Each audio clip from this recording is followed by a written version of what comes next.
My next guest is a Florida resident whose only child, Justin Goodman, was killed in 2004 by an illegal immigrant with 12 prior arrests.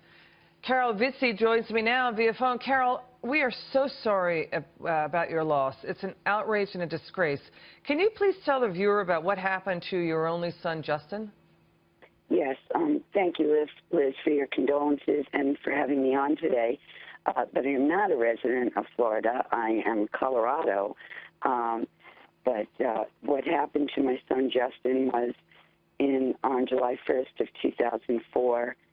He was killed in a hit-and-run accident by an illegal immigrant who had been in the country for about 12 years or 13 years prior to the death of my son.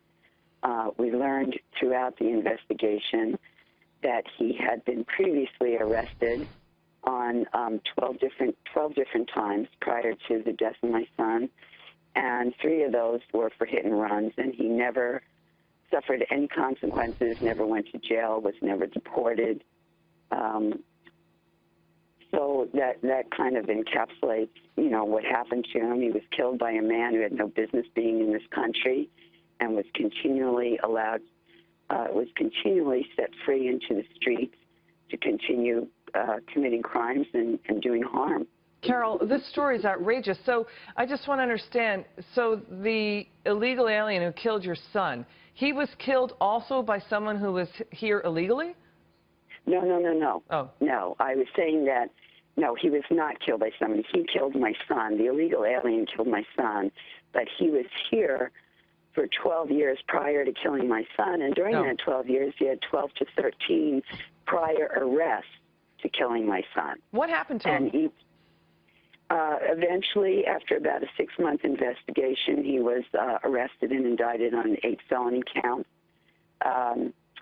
He was found guilty on all counts. He was sentenced to 24 years in jail.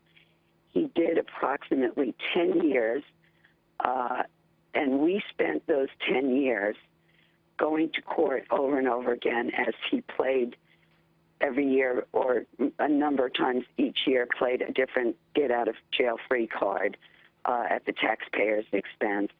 Eventually, it was about a year and a half ago, he appealed to the courts, and he was granted a new trial, and which then actually eliminated all of his charges, all of his felony charges. He was had no record or anything. We managed to fight that and got him to plea bargain for at least the 2 top charges.